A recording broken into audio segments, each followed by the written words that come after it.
I've kind of tried to sort of pluck things out of the election result that I think might be stimulating to political audiences generally and left of centre ones specifically. Here is try to come up with a statistical analysis of booth results. There are 6,000 to 7,000 individual polling booths where I can look at the results.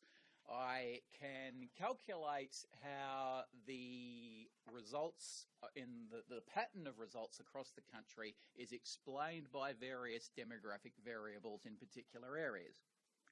Now, we need to be careful here of a thing called the ecological fallacy, which is the notion that just because an area with a certain type of people predominating votes a particular way doesn't mean you can draw inferences necessarily about that kind of individual. For example, in America, if you looked at a national map, you'd see that the deep red states are very poor states in the deep south, and the bluest states are wealthier states on the coasts. You might infer from that that wealthier people vote for the Democrats and poorer people vote for the Republicans, and you'd be wrong.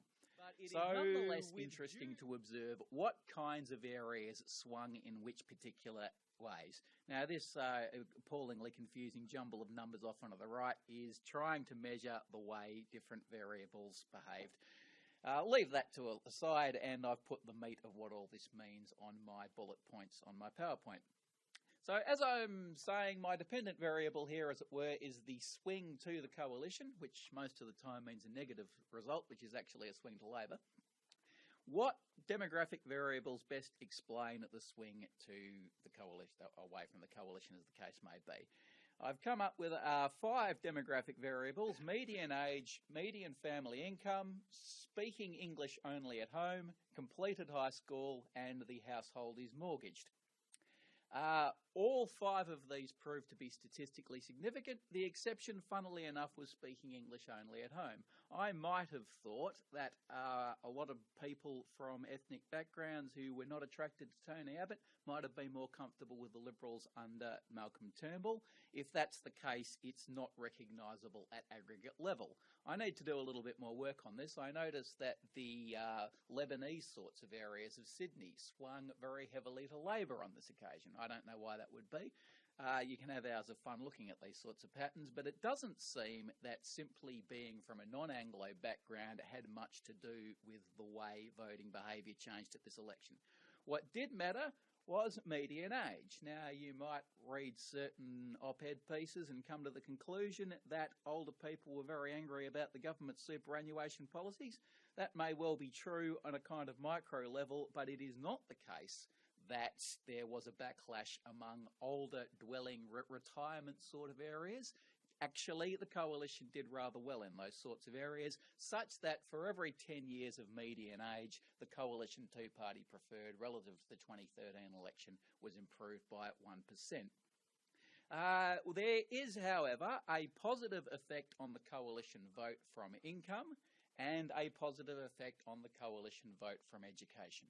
So the best areas, and remember, I have to keep coming back to this point, we are talking about how well the coalition did in 2016 relative to how they did in 2013. We're not talking about absolute levels of support, but it seems that, and this is intuitively reasonable, Malcolm Turnbull was an attractive candidate to higher income earners who may have prevaricated over Tony Abbott in 2013, and that comes through here. So those are the main points there. There was surprisingly no effect, at least as I've measured it here, from ethnicity, but there were effects in that wealthier, better educated people, a lot of them came home to Malcolm Turnbull this time, and you can see this if you look at geographical patterns. I've put in a bunch of demographic variables. The point here is that I can measure how the swing varied between different geographic areas independently of the geographic makeup of those areas. So, for example, Perth's, a wealthier place than Tasmania, but this accounts for that by taking it out so I can sort of see, with my unstandardised coefficients on the left, how much difference particular areas made. And it's unfortunately the numbers are too small to read and they're a little bit hard to explain. But what we've learned from this is that Sydney and Perth both swung fairly solidly to Labor. This is not, nothing mystical about this. I didn't really need to conduct a statistical analysis to tell me this. The coalition performed a lot better in swing terms in Victoria. I again come back to that thing in swing terms. Maybe what this tells us is that the coalition did particularly badly there last time rather than particularly well this time. They did pretty well in Brisbane, and in fact they did decisively well in Brisbane, as I'll sort of explain on the next slide. In regional Queensland, however, things were a lot patchier. They won the seat of Capricornia, which was a good result for them. They didn't win the seat of Herbert, which was a bad result for them, and I think a lot of this is the confusion that a strong vote for One Nation threw into proceedings. I think a lot of people who structured their vote choice around Labor versus the Coalition 2013 this time defected to One Nation and were a little bit random in what they did with their preferences. Yet another electoral convulsion in Tasmania. Tasmania swings back and forth very wildly and did so in favour of Labor this time. So to illustrate that point in terms of numbers on the ground, I've got a couple of slides here which identify the 15 most demographically extreme electorates in terms of the sorts of things that I've been identifying. So on the left we have the 15 poorest electorates in the land, and there was an average swing against the coalition of 3.5% there. On the right I've got the 15 richest electorates in the land, there no swing at all. So look at that, there's 3.5% difference in pure swing terms. That's a very big difference indeed, and it tells you a lot about what was going on at this election. Labor won back, however indirectly, a lot of the support that they'd lost during the whole Rudd-Gillard kerfuffle. The next point to be raised, and it touches upon what I was saying earlier, that highest and lowest mortgage dwelling areas, Labor did well in the mortgage belts. And here on the left, we've got electorates with very few mortgages, a very mixed bag at the electorates with very few mortgages. On the one hand, you've got Lingiari, which is, the most Indigenous electorate in the land. On the other hand, you've got Melbourne, couldn't possibly be more different from Lingiari, a really mixed bag of different kinds of electorates, but fairly consistently, with some exceptions, the pattern here is of a relatively moderate swing against the coalition, whereas on the right we've got mortgage belt seats, 15 of them, and all of them swung to Labor, in some cases very heavily indeed, and there are a number of upset wins in heavily mortgaged electorates.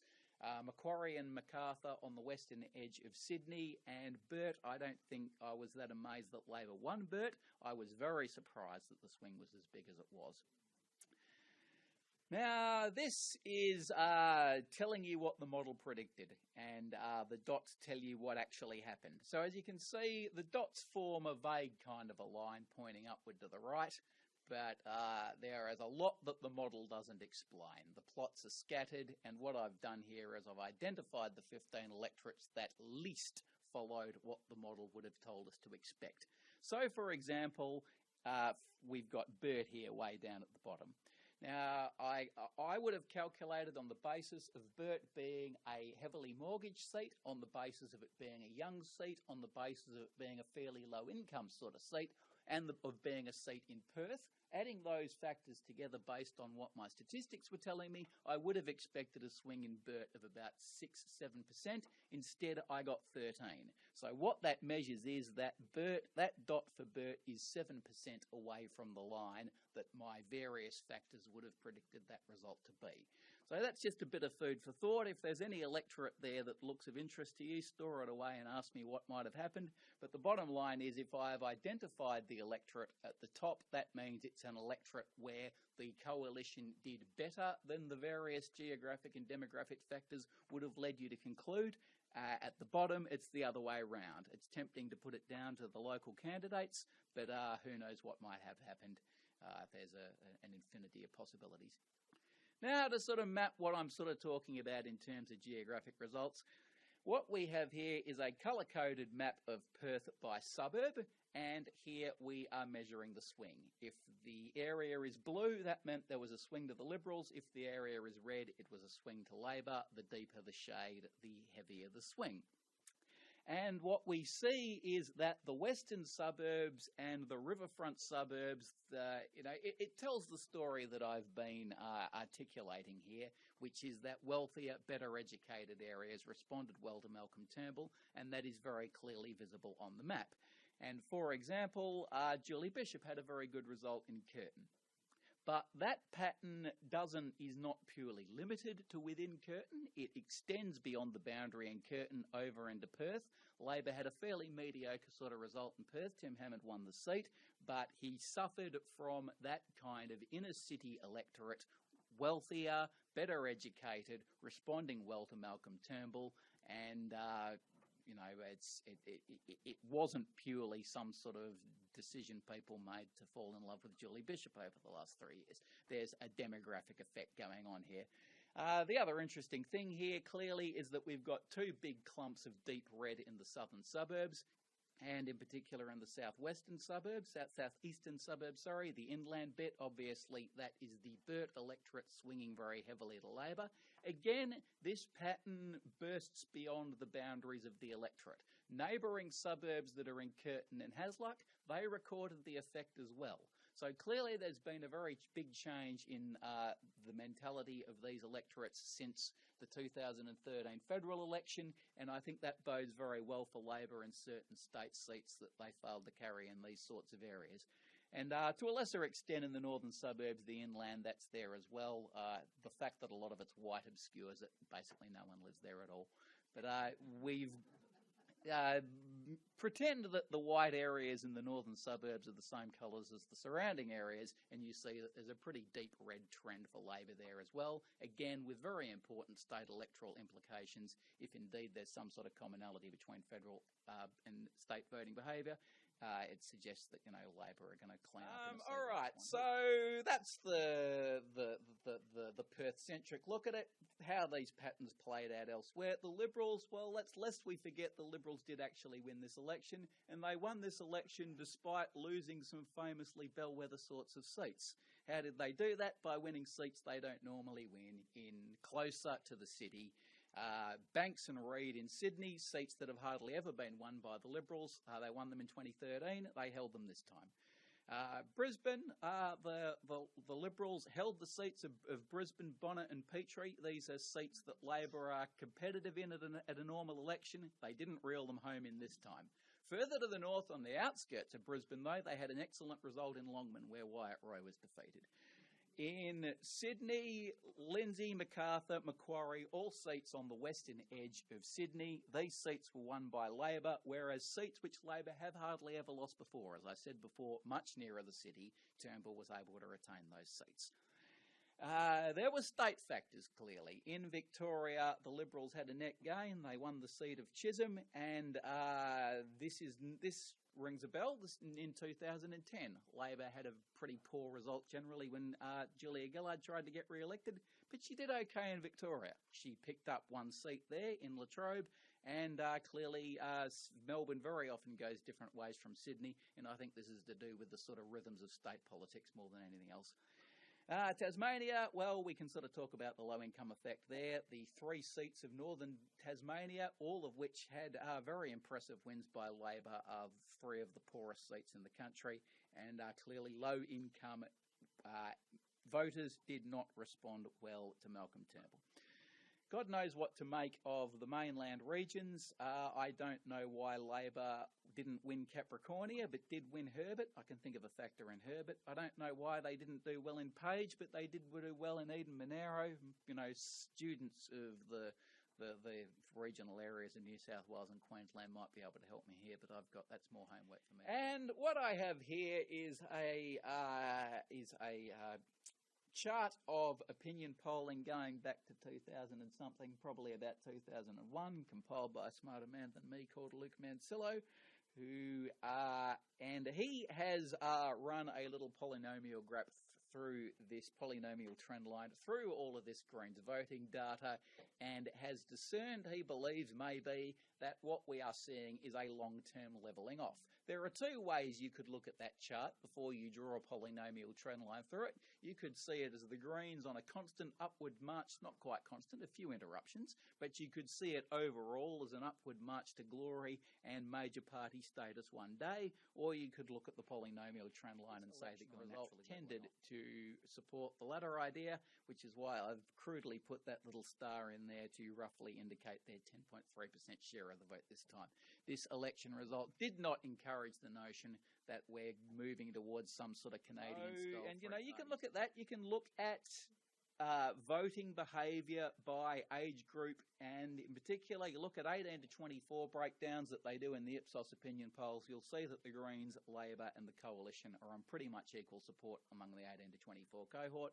They could maybe say, well, they're going to carry that party identification through the rest of their lives, and we're going to have this demographic tidal wave in our favour. I tend to think that's not what's going to happen, that there is a ceiling on what the Greens can achieve. As I've put it here, they have a durable left-of-centre market niche. But the great story of our age, of course, in the last few years is this explosion of anti-elite sentiment. The Greens are not equipped to take advantage of that, it seems. We're going to see different, more sort of populist, nationalistic challenges emerge to the two-party system. The Greens aren't necessarily going to make hay out of that. However, the final point that I've made there is that party loyalties are weakening. Even people who probably identify as Labor people are more comfortable than they were in the past about breaking ranks and voting Greens under the right circumstance, and that can always mean that in inner urban areas, Labor always needs to play a clever game to make sure that it's not going to get frozen out by the Greens. This is my final slide. I have identified 4 seats in Victoria, probably the most interesting state in terms of the challenge that's posed to Labor by the Greens, which kind of anecdotally back up the point that I'm making. In Melbourne, we look at the second column there where it says swing. The swings weren't enormous. A little bit, some Greens up a bit, nothing too major. The sort of normal fluctuation you get from one election to the next. There was nothing too remarkable about the result in Melbourne. It was pretty much a rerun of 2013. Adam Bant's got his niche there. He's got a 6% margin over Labor. He's probably safe there, but he's not ploughing on to glory. He's not massively improving his results from one election to the next. However, in, say, the seat of Batman, where David Feeney had all of his problems, the Labor vote fell by 6%, well above the Victorian result, which was pretty much status quo for Labor, and the Greens went up almost 10%. Now, clearly, my point I'm making here is that in these sorts of seats, if Labor picks someone like Anthony Albanese who can channel Green support well, the Greens aren't going to get Higgins is another fascinating result in that the Greens finished second this time. The Greens were pretty stagnant in Victoria. They were up 2.3%, not bad, but they were up 8.5% in Higgins, and Labor completely unaccountably slumped 9%. And what you're seeing here is that voters recognised. The Greens put out a big campaign saying, you know what, we can win Higgins, and I'm assuming we all know Melbourne reasonably well here. The seat of Paran was won by the Greens at the state election. That, signalled to people in Higgins, wait a minute here, the Liberals can actually lose this seat. Certainly not Labor, but they can lose to the Greens. So a lot of Labor voters in Higgins said, well, go with the potential winner. And they jumped on board the Greens bandwagon in Higgins in a way that they didn't do generally in other seats. So they're under the right circumstances, if the Greens can present themselves as a realistic victor and a party that has a candidate whose values is more in line with their own, notwithstanding that they are levelling off over the long term, I think that is permanently going to be something Labor has to worry about. In state seats like Fremantle in Western Australia, Labor's going to have to choose their candidates carefully. But in the long term, the Greens sort of talk about maybe one day we'll win Fremantle federally. Well, I don't think that will ever happen. I don't think that locus of support they have is too tightly concentrated around the Fremantle area. The federal electorate's always going to have an ungreen friendly area, and they can try, but they need better demographic circumstances in their favour ever, I think, to become competitive than they will experience in Western Australia. And that wraps me up.